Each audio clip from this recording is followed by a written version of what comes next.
समर्पित उत्तराखंड सरकार।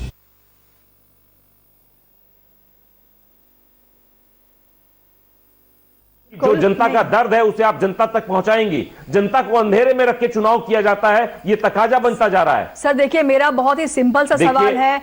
यहाँ देखिए, वोट हो चुका है, रिजल्ट आज आ रहा है, रुझानों के ऊपर हम बात कर रहे हैं। हम तो आपसे ये जानना चाह रहे हैं कि अगर यही आंकड़े आपको दिखते, चलिए हिमाचल में आप नेक टू नेक हैं, बीजेपी भी 34 पर है और कांग्रेस भी 34 पर है, जबकि एंटी इनकम्बेंसी, जैसे कि हम कह रहे हैं कि हिमाचल में हमेशा से 5 साल का एक रिवाज रहा है कि कोई भी सरकार यहाँ पर रिपीट नहीं हो पाई है, लेकिन अभी नेक टू नेक मुकाबला है बीजेपी और कांग्रेस के बीच में यहाँ पर। और कहा जाता है कि ओल्ड पेंशन स्कीम, जो ओल्ड पेंशन स्कीम है जिसका जिक्र किया गया कांग्रेस द्वारा, उसका सीधा सीधा फायदा यहाँ पर बनता हुआ दिखाई देने वाला है। और ये फैक्टर के तौर पर आप देखेंगे महंगाई, बेरोजगारी, या फिर आपको लगता है कि यहाँ की जनता के बीच में कांग्रेस का संगठन भी मजबूत है, लोगों की तरफ के लिए जो प्रचार किया गया है, चाहे वो प्रियंका गांधी द्वारा किया गया हो, वो एक अपने आप में बेस्ट परफॉर्मेंस रही थी। देखिए, जनता के मुद्दे, जनता के सरोकार ही मुद्दा होता है जी। आप संगठन की बात करते हैं, हमारा संगठन गुजरात में है, ग्राउंडेड है, डोर टू डोर कैंपेनिंग को हमने ध्यान में रखा है। हिमाचल में भी हमने वही किया है। कोई भी, राहुल गांधी जी हिमाचल में भी नहीं गए थे, ठीक। लेकिन देखिए, जो आपके पास CNN का जो सर्वे हुआ था इसके पहले 3-4 हफ्ते पहले, सबसे बड़ा मुद्दा ही रोजगार और बेरोजगारी है। 45 साल की सबसे बड़ी बेरोजगारी से हम जूझ रहे हैं। हम गुजरात मॉडल को किस तौर पे हम देश में लेके जाते हैं, मैं बताता हूं कि गुजरात मॉडल क्या है। गुजरात मॉडल में अगर 3200 सीटों जॉब की एक वैकेंसी आती है और आपको अंदाजा होगा कि 17 लाख लोग वो फॉर्म फिलअप करते हैं, इस कदर वहां पे बेरोजगारी है। हम क्या परोस रहे हैं लोगों के सामने, हम लोगों के सामने सच्चाई कहां तक लेके जा पा रहे हैं, हम उसमें पीछे जाते जा रहे हैं। एक पार्टी के तौर पे मैं पीछे जाता हूं, इसमें कोई मुझे दो राय नहीं है, लेकिन एक चौथे स्तंभ के तौर पे एक पत्रकारिता, जो स्वतंत्र पत्रकार है, जो राजनीतिक विश्लेषक है, उनकी आवाज अगर दबती है इस सरकार में, तो हमें उसका भी विरोध करने के लिए ऊपर आना पड़ता है। जब हमारे राहुल जी ने ये भारत जोड़ो यात्रा निकाली, उनका यही ध्येय था कि जिस तरीके से सरकार और सरकार सिस्टम को दबाने का प्रयास कर रही है, चाहे वो चौथे स्तंभ की बात क्यों ना हो, तो ये एक तरीका है ग्राउंड पर जाने का। क्या नहीं सर, ग्राउंड की आप बात करते हैं, ग्राउंड की बात करते हैं। 15 साल से, अगर मैं बीजेपी यहाँ पर MCD का जिक्र जरूर करूंगी, क्योंकि बीजेपी अगर यहाँ पर सेकंड नंबर पर आती है, और आम आदमी पार्टी जो नई पार्टी है, जो अपने आप को राष्ट्रीय पार्टी के तौर पर, अब उनका जो बैनर भी शामिल लिया है वो कि राष्ट्रीय पार्टी के तौर पर अपनी पार्टी को वो देख रहे हैं। मैडम, जब आप MCD की बात करते हैं तो आम आदमी पार्टी नई पार्टी नहीं है, 9 सालों से वो सरकार में है। सुनिए मेरी बात। As compared to Congress and BJP, आप वहां पे देखिए ना, कांग्रेस तो सबसे पुरानी पार्टी है मैडम। आप कई राज्यों में सांसद नहीं, कई राज्यों में आपके विधायक नहीं है। मैं आपको बता रहा हूं कि जो पार्टी यहीं पे सरकार में है वो किस तरीके से दखलंदाजी करती है, हम उनका झूठ लोगों को समझा नहीं पाए। आप उनसे पूछिए, आप भी यही दिल्ली NCR में कमी कहाँ रहेगी सर? क्योंकि मैं यहाँ पे जरूर यहाँ पे आपको रोकूंगी, क्योंकि प्रमोद आप ही के पार्टी के कल वो अपना ट्वीट करते हैं कि राहुल गांधी को फुटबॉल मैच ना देख करके MCD के नतीजे देखने चाहिए। क्या कहेंगे अपने पार्टी के नेता ऐसी बातें कर रहे हैं? हमें किसी एक पर्टिकुलर के ऊपर मैं कोई जवाब दूं और कौन क्या बोलता है उससे हमें फर्क नहीं पड़ता है। आप सुनिए मेरी बात को, आप किसी एक XYZ और किसी एक स्टेटमेंट को लेके आगे किस तरीके से बढ़ाते हैं, हमारा उसके साथ विरोध है। मैंने आपको भारत जोड़ो यात्रा का पर्पस बताया और वो एक ग्रेटर पर्सपेक्टिव के साथ निकाली गई पर यात्रा है, हम उसको बीच में नहीं रोकेंगे। जहां जहां पे उसके जो शेड्यूल बना हुआ है, हम उसी के साथ ही आगे बढ़ते रहेंगे। कोई ऐसा राजनेता नहीं है देश में इस समय जो 5 महीने से सड़कों पे है, डेली 25 से 30 किलोमीटर की यात्रा कर रहा है और देश को जोड़ने का काम कर रहा है। चलिए, देश को जोड़ने का काम हो रहा है। उनका कहना है कि जिस तरह से राहुल गांधी लगातार अपनी भारत जोड़ो यात्रा भी कर रहे हैं, उसमें वो एक मैसेज भी कन्वे कर रहे हैं कि जिस तरह का डर का माहौल और हिंसा का माहौल इस समय देश में बना हुआ है, जो उनका कहना है, जिसको दूर करने के लिए और लोगों की बातों को सुनना उनका पर्पस है, इसलिए वो भारत जोड़ो यात्रा कर रहे हैं। कनेक्टिविटी लोगों के साथ करनी है, और जिस तरह से राज्यों से ये निकला है, कन्याकुमारी से यात्रा शुरू हुई थी, हालांकि अब ये राजस्थान में माफ कीजिएगा एंटर कर चुकी है। 5 नंबर पे क्या करवाएं? कहाँ बैठाओगे यार? सेंटर में आप हो तो किसे बिठाया जाएगा?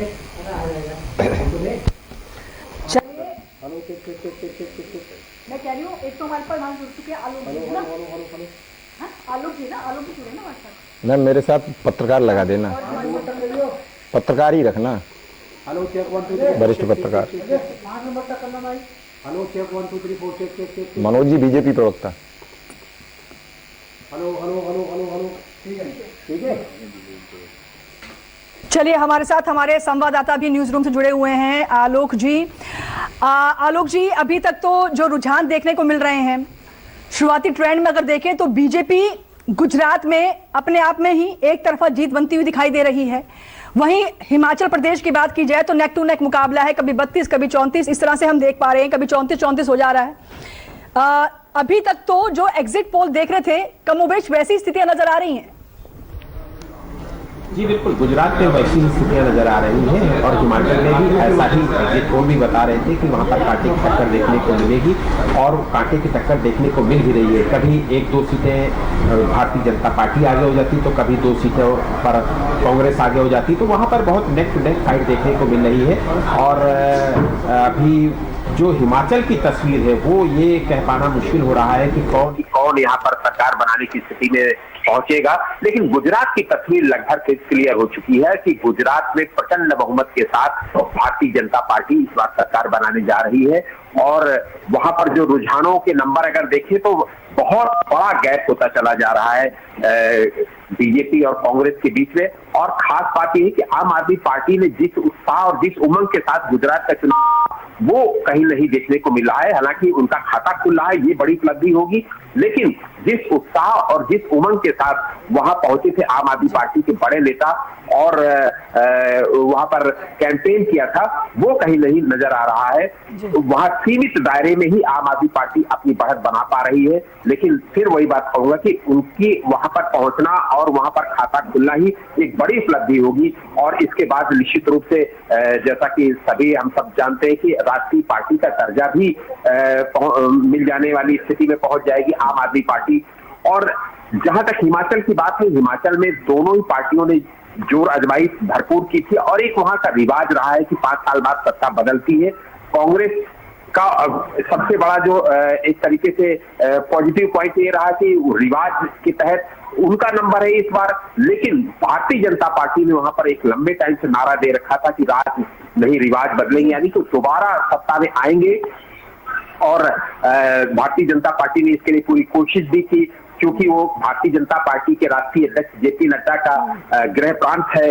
वहां पर उन्होंने बहुत बड़ी ताकत लगाई, बहुत वहां पर कैंपेन किया। और इसके अलावा प्रधानमंत्री नरेंद्र मोदी ने भी कई राउंड वहां पर रैलियां की, जिसका असर वहां पर देखने को मिला। और शायद यही वजह है कि वहां पर भारतीय जनता पार्टी और कांग्रेस के बीच कांटे की टक्कर देखने को मिल रही है। वरना वहां पर हमेशा यही होता रहा है, पिछले 35 सालों से एक ही रिवाज रहा है, एक ही दस्तूर रहा है कि जो पार्टी सत्ता में होती है वो अगली बार सत्ता से बाहर चली जाती है। लेकिन इस बार जो स्थितियां हिमाचल में देखने को मिल रही, कांटे की टक्कर देखने को मिल रही है, जोरदार टक्कर देखने को मिल रही है। और भी कह पाना मुश्किल हो रहा है कि वहां पर कौन सत्ता में काबिज होगा, लेकिन गुजरात की तस्वीर लगभग क्लियर हो चुकी है कि वहां पर एक बार फिर भारतीय जनता पार्टी की वापसी होने जा रही है। जी बिल्कुल, चलिए आपके पास भी आएंगे आलोक जी। हमारे साथ बीजेपी के प्रवक्ता मनोज पंडित जी भी जुड़ चुके हैं। मनोज जी, आपका भी स्वागत है हमारे साथ चर्चा में। मनोज जी, एक तरफा अभी तो हालांकि शुरुआती रुझान देख रहे हैं और हम गुजरात में देख रहे हैं 153, यानी कि आप तो बहुमत से आगे पहुंच चुके हैं काफी, लेकिन बीजेपी नेक टू नेक मुकाबले में हिमाचल में नजर आती है। लेकिन बीजेपी पर एक बड़ा आरोप लगता है कि बीजेपी को सिर्फ मोदी फैक्टर का ही आसरा है। मोदी जी जहां जहां कैंपेनिंग कर रहे हैं तो वहां पर उनको फायदा तो होगा ही, लेकिन सबसे बड़ी बात यह है कि आप अपने नेताओं को, चाहे फिर वो एमसीडी के चुनाव हो जहां पर मैं देखा आपने पूरी फौज उतारी थी, चाहे वो केंद्रीय मंत्री हो, यहां तक कि हमने देखा कि रक्षा मंत्री तक को भी आपने प्रचार के लिए उतारा था।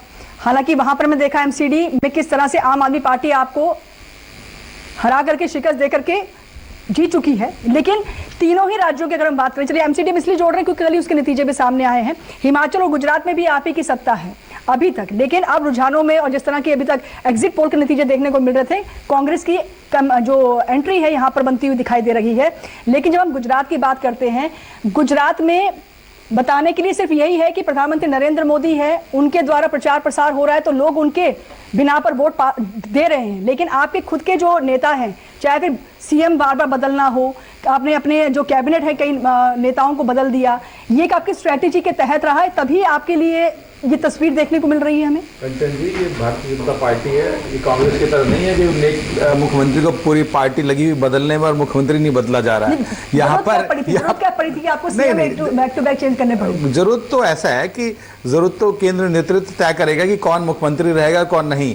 और हमारे यहाँ ऐसा नहीं है कि हम लोग जिसको तय कर दिया वो मुख्यमंत्री बनता है। कांग्रेस में तो किसी को तय कर दो, हटाने में लगे रहेंगे, पर्यवेक्षक जाएंगे तब भी कोई सुनने को तैयार नहीं है और तब भी कोई हटने को तैयार नहीं है। तो मेरा मानना यह है कि भारतीय जनता पार्टी का जो नीति और नीयत जो है वो जनता में स्पष्ट है और उसी तरीके से वोट है और उसी पे हम लोग काम कर रहे हैं। आप ये देखिए, पिछले 27 साल से आप गुजरात में राज कर रहे हैं और दोबारा आप के जो एग्जिट पोल है वो भी आप दिखा रहे हैं कि हम दोबारा पूर्ण बहुमत की सरकार बनाने वहां जा रहे हैं, चीजें कर रहे हैं। तो अब रही हिमाचल की, हिमाचल में भी काम किया और भारतीय जनता पार्टी ने जो काम किया जनता सोच है, इसलिए जो है दोबारा रिपीट करने की बात कर रहे हैं हम लोग।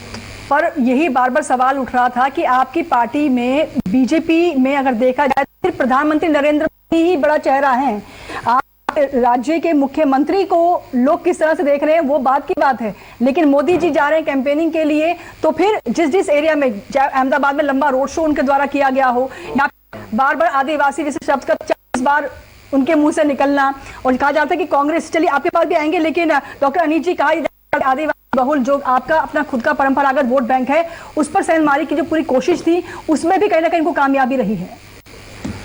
जी, अभी ये थोड़ा जल्दबाजी होगा, जैसे मैंने बताया, अभी सिर्फ अभी 1 घंटे 1.5 घंटे हुआ है, तो अभी 3-4 घंटे की काउंटिंग बची हुई है, तो हमें थोड़ा इंतजार और पेशेंस रखना चाहिए। ठीक, जैसा कि हमारे मित्र कह रहे हैं कि इनकी पार्टी और सेंट्रल कमांड इतना मजबूत है कि इनके टॉप नॉच लीडर्स को वो रिटायर कर देते हैं, इनकी पूरी मंत्रिमंडल को ये बदल देते हैं, इनके सिटिंग पार्षदों की, एमएलएस की टिकट काट देते हैं। 33% टिकट यहाँ पे भी इन्होंने काट दी थी एमसीडी में, पिछली बार सारी की सारी सीटें इन्होंने काट दी थी।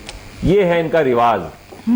आप समझिए कि किसी जनतंत्र में डिसेंट्रलाइज सिस्टम नहीं रह गया है बीजेपी पार्टी के अंदर। यहाँ सिर्फ 2 लोग 3 लोग, जैसा कि हमारे बीजेपी के मित्र भी कह रहे थे, सिर्फ 2 ही 3 लोग ने पूरी पार्टी हाईजैक कर रखी है और इसी का खामियाजा है, जिन्होंने 30-30 साल 40 साल पार्टी को सेवा दी है। आडवाणी जी सरीखे जैसे लोग, मुरली मनोहर जोशी जैसे लोग, उन सबको इन्होंने एक मार्गदर्शन मंडली में डाल दिया। आप समझिए कि किस तरीके की राजनीति हो रही है। हम इसका विरोध करते हैं, लेकिन ये इंटरनल मैटर है इनका, इस पे हम कोई कमेंट नहीं करना चाहते। मैं आपके माध्यम से बताऊं कि देखिए, जो जनता के मुद्दे हैं हम उसको लेके लोगों तक पहुंचे हैं, लेकिन जिस तरीके से आम आदमी पार्टी ने एक स्पॉइल स्पोर्ट का काम किया है, मैं आपके माध्यम से, और हम ये पहले भी कहते आ रहे हैं और अभी भी यही कह रहे हैं, अभी आप नतीजे देखेंगे और वोट शेयर का परसेंटेज में फर्क आप देखेंगे तो वो सिर्फ 2-4-5% का फर्क रहेगा और आम आदमी पार्टी सिर्फ वही वोट कटुआ का काम कर रही है। ऐसा हमने अंचल में भी देखा था, गोवा में भी, ये हर जगह सरकार बनाने पहुंच जाते हैं, वहां प्रेस कॉन्फ्रेंस करते हैं, मीडिया उनको, नोएडा की मीडिया उनको मुख्यमंत्री बनवा देती है या उनके बहुमत से ज्यादा उनकी सीटें आ जाती हैं, क्लीन स्वीप करते रहते हैं। आप देखिए कि रियलिटी क्या है, कितना स्क्रीन शेयर टाइम उनको मीडिया ने दिया है और वो आज कहां पे स्टैंड कर रहे हैं। उनका खाता तक खुलना मुश्किल है हिमाचल में और ये दहाई तक नहीं पहुंच पाएंगे गुजरात में। लेकिन जो ये विपक्ष की वोट है, जो लोगों की संवेदना के साथ जिन्होंने बदलाव के लिए वोट दिया है, उसमें एक डेंट करने का काम कर रहे हैं। आम आदमी पार्टी के बारे में मैं एक और बात कहना चाहूंगा कि जो मीडिया इनको प्रधानमंत्री का स्वप्न दिखा रही है, वो उनको रियलिटी से दूर कर रही है। एक ऐसी पार्टी जिसका लोकसभा में, मैं जनरल आम चुनाव की बात कर रहा हूं, एक कैंडिडेट नहीं जीता हो, जिसका एक भी नुमाइंदा लोकसभा में नहीं हो, आज 543 सीटों में एक सीट भी जिसकी पार्टी के पास नहीं हो, और जिस पार्टी को पिछले आम चुनाव की बात कर रहा हूं, उसमें बीजेपी को अगर 19 करोड़ वोट मिलते हैं तो कांग्रेस को 12 करोड़ वोट मिलते हैं और उस पार्टी को महज 60 लाख वोट मिलते हैं। 0.3% जिसको वोट मिल रहा हो, हम उसको प्रधानमंत्री का एक दिवा स्वप्न दिखाने की कोशिश कर रहे हैं। ये गलत है जनतंत्र के लिए। लेकिन ये कहना तो गलत नहीं होगा ना अनिल जी कि अभी भी मोदी क्रेज, मोदी फैक्टर बना हुआ है गुजरात में, और चलिए आपके पास भी आते हैं। हमारे साथ लगातार हमारे साथ शिव कुमार मिश्रा जी बने हुए हैं, पत्रकार हैं, वरिष्ठ पत्रकार हैं। सर, जिस तरह से हम कह रहे हैं मुद्दे तो अनेकों थे, बेरोजगारी, महंगाई, भ्रष्टाचार, तमाम मुद्दे जिनका जिक्र बार बार किया गया है, लेकिन और जैसे कि अभी हमने सुना अनिल जी कह रहे हैं कि आम आदमी पार्टी का तो मतलब ही यही था कि वोट काटने का मतलब था, वोट कटवा की भूमिका उन्होंने निभाई है। लेकिन आप मानते हैं कि आपका बैकअप यहाँ गुजरात में स्पेशली अगर बात की जाए, यहाँ पर उनका होना, बार बार यहाँ पर रहना, कैंप करना, सीएम का होना, सीएम भगवंत मान का यहाँ पर होना, वाकई एक तरह से कांग्रेस के लिए डैमेज करने का काम कर गया है। आम आदमी पार्टी अपना काम करेगी, कांग्रेस को आम आदमी पार्टी से क्या मतलब है? ठीक, कांग्रेस को अपनी कमियां ढूंढनी चाहिए। कौन वोट काटेगा ये हमेशा होता आया है। इससे पहले भी कांग्रेस कुछ पार्टियां रखती थी, तब बीजेपी कहती थी कि वोट कटवा पार्टी हमारे सामने कर दी जाती है। ये कह देना खुद को बचाया नहीं जा सकता है। कांग्रेस को अभी भी सड़क पर खुद को उपस्थिति दिखानी पड़ेगी। क्यों? आम आदमी पार्टी जिस तरीके से हमलावर होती है बीजेपी पर, कांग्रेस उतनी हमलावर नहीं हो पाती। आम आदमी पार्टी सीधा अटैक करती है। और आज एक दौर आता है, कभी सच का दौर आता है, कभी झूठ का दौर आता है, अभी फेंकने का दौर है। अब कौन कितनी फेंक सकता है? फेंकने में दोनों पार्टी माहिर है। कांग्रेस बहुत पीछे पिछड़ चुकी है और फेंक नहीं पा रही है। अब फेंकने में ये ओवर चले गए या कम हो गए, मैं नहीं समझ पा रहा हूं। पार्टी को रिवाइव करने में भारत जोड़ो यात्रा की दूसरी बात मेरी सुनिए, दूसरी बात मेरी ये है कि कांग्रेस उन मुद्दों पर उस तरीके से विपक्ष की भूमिका नहीं दिखा पा रही है जिस हिसाब से बीजेपी दिखा रही है। बीजेपी सत्ता में रहते हुए मुद्दे डाउन कर लेती है, कांग्रेस विपक्ष में रहते हुए उन मुद्दों को नहीं दिखा पाती है। जैसे एक time Sushma Swaraj, Rajnath Singh gas cylinder लेके जंतर मंतर पहुंच गए, कांग्रेस कहां सड़क पर जश्न की तैयारियों में लग गई है बीजेपी। हम तस्वीरें दिखा रहे हैं गुजरात में, जिस तरह से एक तरफा अभी तक जिस तरह से हमने देखा है 153 के पास शायद, अभी रुकिए आपको अपडेट दिखाते हैं, 149 बीजेपी है, 23 पर कांग्रेस है, 8 पर आम आदमी पार्टी, अदर के खाते में 2 गए हैं। हिमाचल में 35 पर बीजेपी है, 30 पर कांग्रेस है, आम आदमी पार्टी 0 अभी खाता भी नहीं खोल पाई है, 3 पर अदर्स गई है। और गुजरात में आप देख रहे हैं अभी से ही नाच गाना शुरू हो चुका है और ये जश्न अभी से बनना शुरू हो चुका है। हालांकि अभी हम कहेंगे थोड़ा वेट करना होगा क्योंकि, लेकिन फिर भी अगर हम देखें यहाँ पर शिव कुमार जी, रुझानों में भी बहुत ज्यादा अंतर है ना। अब देखिए 149 और 23 और 8 में तो बहुत फर्क हो गया ना, तो कैसे कहेंगे अभी इतना ड्रास्टिक चेंज तो नहीं आएगा कुछ 1.5 घंटे के अंदर? नहीं, अब सत्ता के ओर रुख कर चुकी है बीजेपी। अब इसमें कुछ भी कह देना अभी जल्दबाजी है, लेकिन अभी 2 घंटे तक हमें इंतजार करना होगा। परिणाम चेंज होते हैं तो पता नहीं लगता है कब गड़बड़ा जाए। हालांकि अभी धीरे धीरे क्या रुझान आएंगे, क्या परिणाम बनेंगे, ये लगभग 12 बजे के आसपास तय होना शुरू हो जाएगा। जैसे ही परिणाम आएंगे कि कहीं कहीं 30 राउंड से ऊपर काउंटिंग होती है, ज्यादा से ज्यादा पहले, दूसरे, तीसरे राउंड तक अभी हम पहुंचे हैं। कहीं किसी के वोट खुलेंगे, कहीं किसी का गढ़ खुलेगा और धीरे धीरे 12 के बाद स्थिति क्लियर हो जाएगी किस ओर चलेंगे हम। क्योंकि ये रुझान ऐसे शुरुआती रुझान पहले बीजेपी के बिहार में भी आ चुके हैं और भी कई जगह आ चुके हैं जहां फिर बाद में परिणाम बदले हैं। तो मैं इसे अभी जल्दबाजी कहूंगा। इसको देखकर, इस फ्रेम को देखकर कल मुझे एमसीडी के चुनाव के बाद के जो नतीजे और उसके बाद फिर रिंकिया के पापा वाला गाना चल रहा था और वहां पर आम आदमी पार्टी के जो कार्यकर्ता थे वो नाचते हुए नजर आ रहे थे, तो कुछ वैसा मुझे फ्रेम याद आ गया। चलिए, गुजरात में हालांकि अब बढ़त ले चुकी है कांग्रेस और लंबी बढ़त ले चुकी है। मिश्रा जी, मैं आपको स्पष्ट कर दूं कि गुजरात और हिमाचल में हम सरकार बना रहे हैं और बहुत मजबूती से सरकार बना रहे हैं। इसमें ये जो रुझान है ये रिजल्ट में तब्दील हो जाएंगे। आप देखिए तो सही, कल हम लोग भी कल डिबेट में ही बैठे थे और एमसीडी की बात हम लोग कर रहे थे, तो एमसीडी से नेक टू नेक फाइट चल रही थी, पर लास्ट मोमेंट जो तस्वीर थी 12 बजे तक क्लियर हो गई और ये स्पष्ट हो गया कि भाई आम आदमी जो है एमसीडी चुनाव जीत गई। तो मेरा मानना यह है कि कांग्रेस दूसरे को ठीकरा फोड़ने में लगी रहती है, कांग्रेस अपनी कमियां नहीं देखती कि हमारी कमियां क्या है। तो मेरा कमियां जो तो है वो जरूर देखनी चाहिए रही होंगी और उन कमियों से सबक लेना चाहिए कि आप चुनाव हो रहा है, चुनाव में कोई ध्यान नहीं है आपका, आप भारत जोड़ो यात्रा में लगे हैं। अरे भाई, भारत जोड़ो तो भारत तो बाद में जुड़ जाएगा, पहले पार्टी तो जोड़ लो। या आपको ये पता ही नहीं, कल इनके प्रवक्ता कह रहे थे कि हमें तो पता ही नहीं था कि चुनाव भी आ रहा है, हमने तो चुनाव कर लिया और ये बीच में भारत जोड़ो यात्रा हमारी शुरू हो गई। क्या कहेंगे अनिल जी इस पर आप? तो अब मनोज भाई मेरे काफी अच्छे मित्र हैं और इनके पास एक ही तर्क होता है, इनके पास नहीं, मतलब इनकी पार्टी के पास एक ही तर्क होता है कि हर चीजों में भारत जोड़ो यात्रा आ जाती है। ये कितने खौफजदा हैं इस भारत जोड़ो यात्रा से, ये आपके सामने पता ही है। मैं हमारे मित्र जो अभी मिश्रा जी कह रहे थे, मैं उससे पूरी तरीके से सहमत हूं कि ये चुनाव फेंकने का चुनाव हो गया है और खुशकिस्मती से हम उसमें पीछे हैं। मुझे इसमें कोई गुरेज नहीं है जो भी रिजल्ट आ रहा है। मुझे पता है कि ये किस तरीके से ये चुनाव को हाईजैक कर लिया जाता है। एक तरफ प्रधानमंत्री फेंकने में पूरी माहिर है, जिस तरीके से लोगों के मुद्दे गौड़ हो जाते हैं और कहां से कहां चीजों को लिंक कर दिया जाता है जो बुनियादी चीजें हैं। आप ये देखिए कि माल न्यूट्रिशन का मुद्दा बुनियादी मुद्दा है वहां का, बेरोजगारी एक बुनियादी मुद्दा है। ये मुद्दे आप हमेशा गिनवाते हैं, लेकिन एक चीज मुझे समझा पाए थोड़ा सा कि जनता तो जनार्दन है। जनता अगर 27 साल से बीजेपी को ही देखती आ रही है और आगे भी उन्होंने सोच लिया कि बीजेपी को ही देना है, तो कोई जादू तो नहीं चला होगा वहां पर, कोई टोना टोटका तो नहीं किया गया होगा। देखिए, जनता कोई स्टैटिक ऑब्जेक्ट नहीं है। जनता एक डायनेमिक लिविंग ऑर्गेनिज्म है। वो सोचता समझता वही है जो दूसरे दिखाया जाता है। दिखा तो आप भी रहे थे, आप भी तो सिलेंडर के रेट के साथ से बता रहे थे। गवर्नमेंट देखते हैं, मैडम सुन लीजिए, हम इतनी इनसेंसिटिविटी देखते हैं गवर्नमेंट की तरफ से कि एक तरफ 150 लोग जिसमें 50 बच्चे हो मोरबी का पुल गिरने से मर जाते हो और वहां पे प्रधानमंत्री मोदी 4 बार ड्रेस चेंज करते हैं उसी दिन। आप ये समझिए कि कितनी बड़ी इनसेंसिटिविटी है।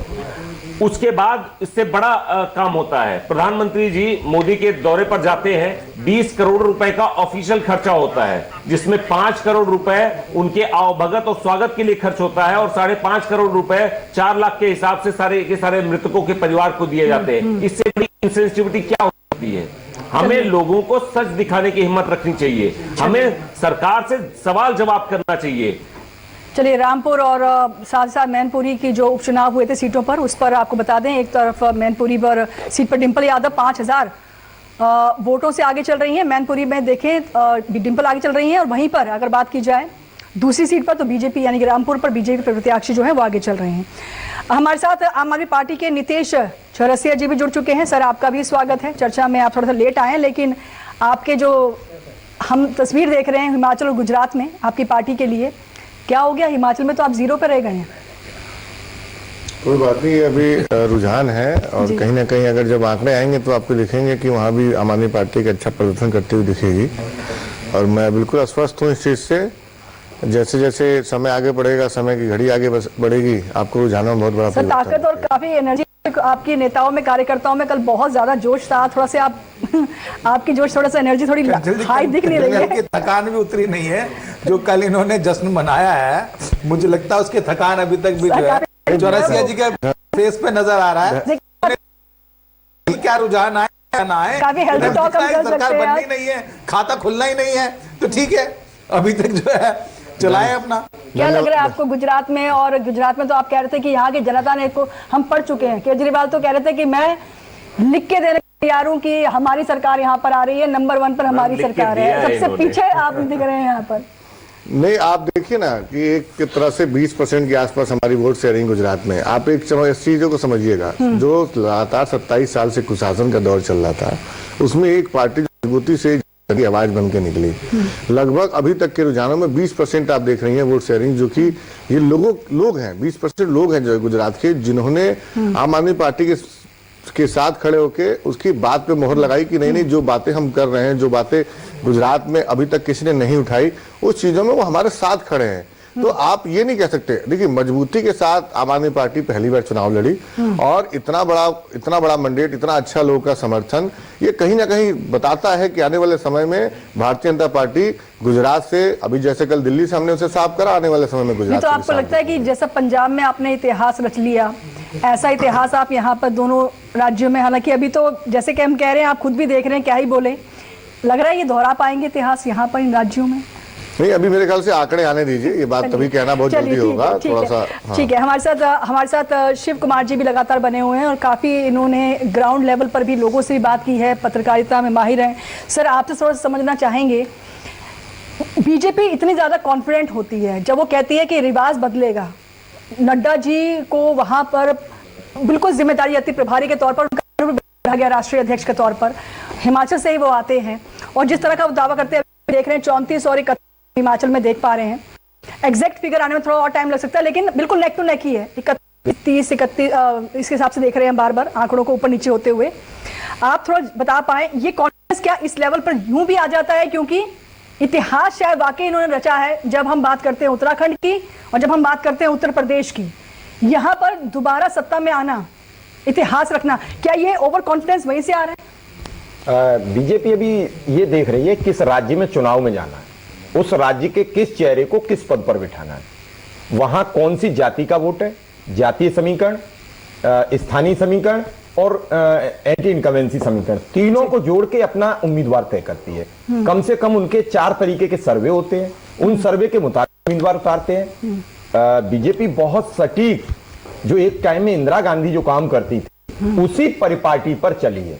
पहले भी यही होता था, पहले 89 से पहले भी कांग्रेस ने जो इतिहास रचे वही रचने जा रही है बीजेपी, सेम वही परिकल्पना बन चुकी है। कुछ जातियां थी कांग्रेस के पास, ब्राह्मण, मुस्लिम और दलित, 3 समुदाय का वोट था। धीरे धीरे बीजेपी ने वो हाईजैक किया है। कांग्रेस के पास अपना परंपरागत वोट छिटक चुका है। जब तक वो वोट वापसी नहीं होगा, बीजेपी की नकल करने पर कांग्रेस बढ़ती है। उन्होंने कहा दलित वोट, तो उन्होंने दलित राष्ट्रीय अध्यक्ष दिया। पंजाब में प्रयोग कर चुके थे, पूरा ध्वस्त हो गया। अभी कुछ पार्टियां कांग्रेस से लड़ने जाती हैं। वहां क्यों लड़ने जाती हैं, ये कांग्रेस को तय करना होगा। विपक्ष दिल्ली में खाली था, एमसीडी के लोग चाह रहे थे कि दिल्ली में बदले, कांग्रेस क्यों नहीं आई? आम आदमी पार्टी ने थोड़ी रोका, बीजेपी थोड़ी रोका, तो कांग्रेस को चुनाव लड़ने जाना पड़ेगा। अगर हम हिमाचल प्रदेश की बात करें और थोड़ा सा और फोकस कांग्रेस करती तो मुझे लगता बहुत बेहतर कर सकती थी वहां।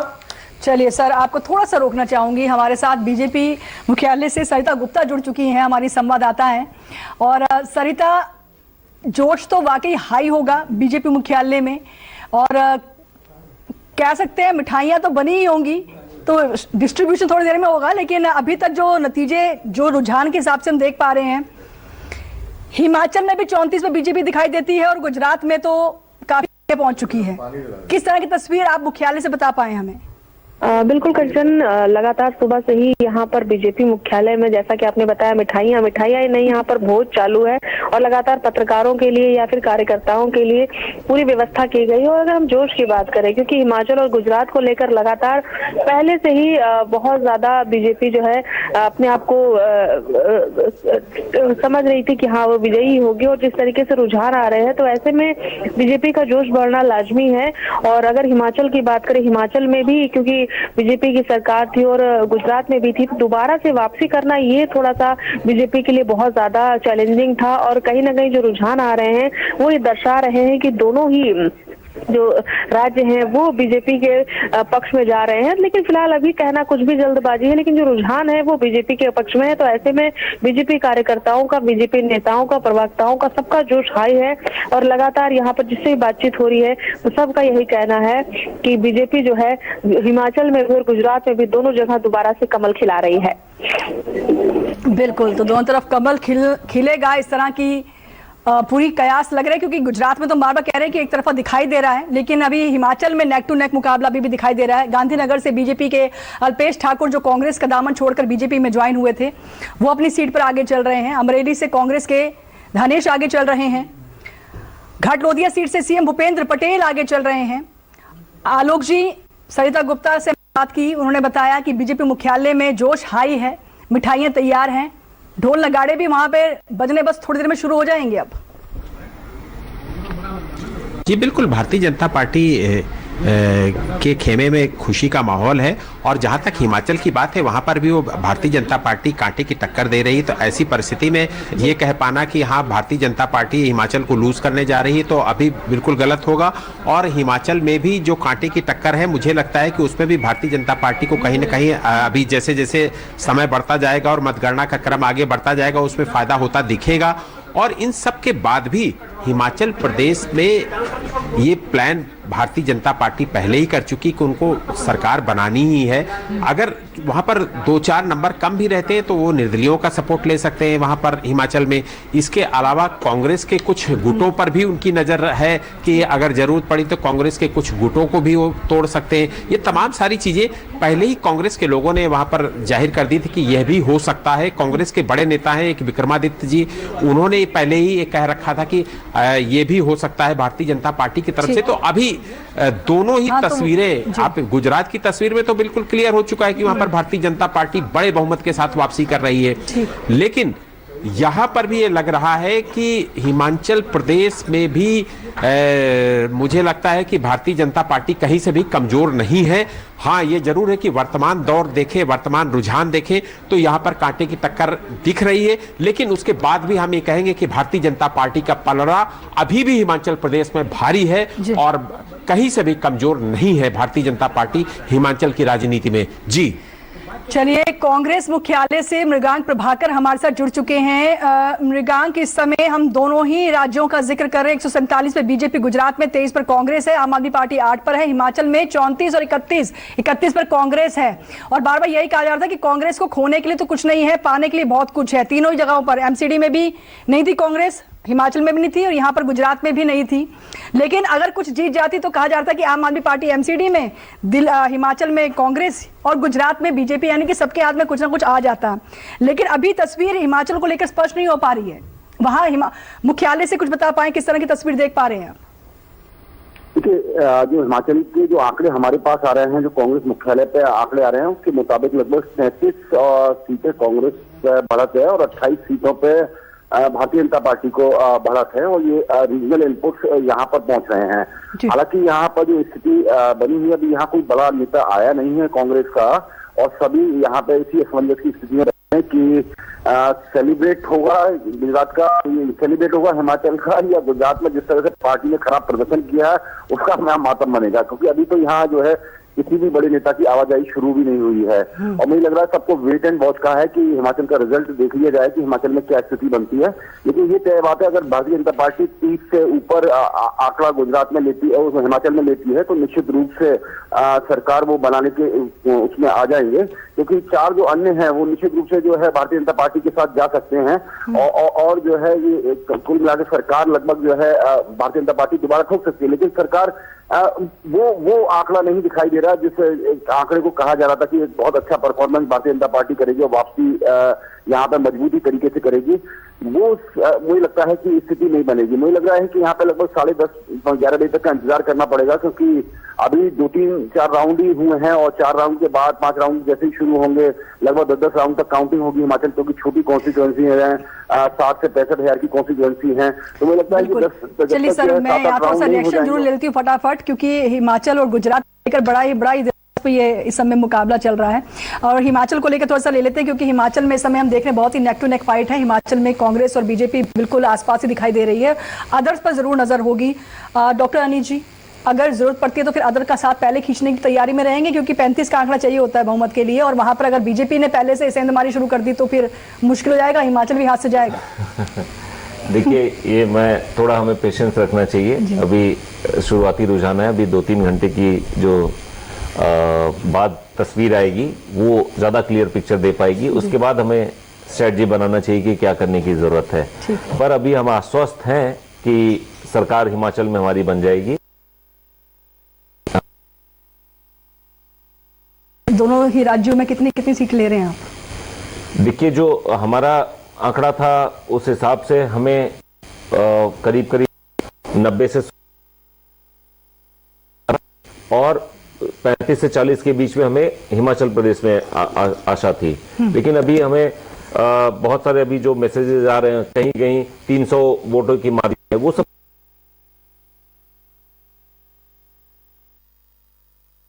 क्लियर हो जाएगा। और यही सवाल मेरा आपसे, मनोज जी, आप क्या सोच रहे हैं? आपकी भी नजर है अदर पर, अगर जरूरत पड़ती है फिर अदर आपके साथ दे जाएंगे आप? जरूरत ही नहीं पड़ेगी, आप निश्चिंत रहिए। अच्छा, देखिए कि इंडिपेंडेंट हम गवर्नमेंट बना है, पूर्ण बहुमत की सरकार बना है। जरूरत तो तब पढ़ने की बात है जब कम पढ़ेंगे। तो मुझे तो लगता है हमें पूरा गुजरात में तो हम लोग, आप देख ही रही हैं, और यहाँ भी जो है जनता, भारतीय जनता पार्टी के कार्य और नीति से बहुत खुश है। बिल्कुल, आम आदमी पार्टी संयोजक सीएम केजरीवाल कल आई लव यू बोल रहे थे जनता को। तो सर आपसे ही सवाल रहेगा मेरा,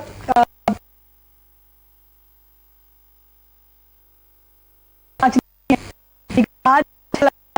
कितने सीटें आप दोनों ही राज्यों के हिसाब से सोच रहे हैं? हमारी जो सोच थी उस हिसाब से तो अभी तक देखिए 1/3 हमें गुजरात में मिलने की पूरी संभावना थी। 30% का हमारा अपना आंकड़ा था, जो बहरहाल अभी तक नहीं पहुंच पाया, लेकिन अभी कई सारे राउंड होने बाकी हैं। तो हमें जो उम्मीद गुजरात से है वो बिल्कुल उम्मीद है कि वो बिल्कुल पूरी भी होगी और कहीं ना कहीं 1/3 हमें वोट शेयर भी मिलेगा। तो आने वाले समय में आप देखेंगे कि वो चीजें भी रहेगी। और हिमाचल में खैर मैं मान सकता हूँ कि जो आंकड़े ही हो सकता है हो सकता है खाता भी ना खुले, क्योंकि हिमाचल में कहीं ना कहीं हमने थोड़ा सा हमारे जो नेता हैं, हमारे जो सीनियर जगह कर दिया, चूंकि हमारी छोटी पार्टी है, लिमिटेड रिसोर्सेज हैं, हमारे साथ कई सारे प्रॉब्लम्स हैं, तो वो हमारा इंटरनल मैटर है। तो कहीं ना कहीं उसमें हमारी वो दमखम नहीं दिख पाई जो हमें दिल्ली और गुजरात में पर आपकी पार्टी, आपके सीएम तो कह भी रखते हैं कि हम सेकंड नंबर की पार्टी की हैसियत रखते हैं, कांग्रेस तो कहीं स्टैंड ही नहीं करती, कांग्रेस को आप वोट दोगे तो फिर तो वो वेस्ट ही हो गया। बिल्कुल नहीं लेकिन कंचन जी, फिर से कहता हूँ, गुजरात और हिमाचल में चुनाव लड़ा, वो चुनाव सिर्फ जीतने के लिए नहीं लड़ा, इन्होंने सिर्फ वोट ऑफ परसेंटेज को, इन्होंने आगे वाले 5 साल को ध्यान में रखते हुए अभी हमारा वोट ऑफ परसेंटेज ये होगा और हम आगे फाइट में आ सकते हैं। तो ये सारी चीजें हैं।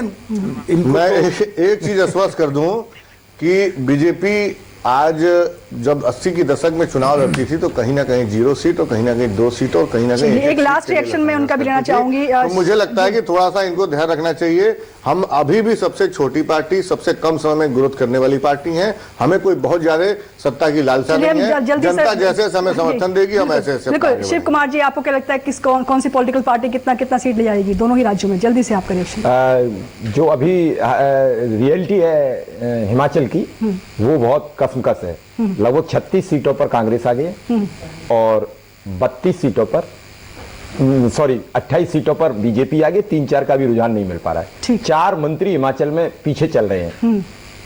लगातार अलग अलग परिणाम है, क्योंकि स्थानीय जो मीडिया वो दूसरे परिणाम दे रही है। सीएम साहब तो आगे चल रहे हैं। नहीं, स्थानीय मीडिया वो दूसरे समाचार दे रही है और जो राष्ट्रीय मीडिया वो दूसरे दे रही है। क्योंकि मैं तो खुद पत्रकार हूं तो मुझे स्थानीय समाचार मिल रहे हैं, इसलिए वो आपको रूबरू करा रहा हूं। शिव कुमार जी की जड़ें जो है बिल्कुल गांव से जुड़ी हुई है। बिल्कुल, जो गांव की जो रियल रिपोर्ट है वो शिव कुमार जी के पास है। बिल्कुल, मैं रियल रिपोर्ट पे ही बात करता हूं। और मैंने जो मुद्दे उठाए थे, 1 वर्ष से आप तो मेरे साथ रहते हैं मेरे प्रोग्राम में, जो शिक्षा, स्वास्थ्य, रोजगार, वहां भी था हिमाचल में। बिल्कुल, चलिए ठीक है। आप हमारे साथ खास हमारे मेहमान लगातार बने रहें, आप हमारे साथ आगे बने रहें, आगे भी चर्चा जारी रहेगी। आगे मेरे सहयोगी और चैनल हेड और मेरे सहयोगी भूपेश कोहली इस चर्चा को आगे बढ़ाएंगे। फिलहाल रुकेंगे यहाँ पर छोटे से ब्रेक के लिए।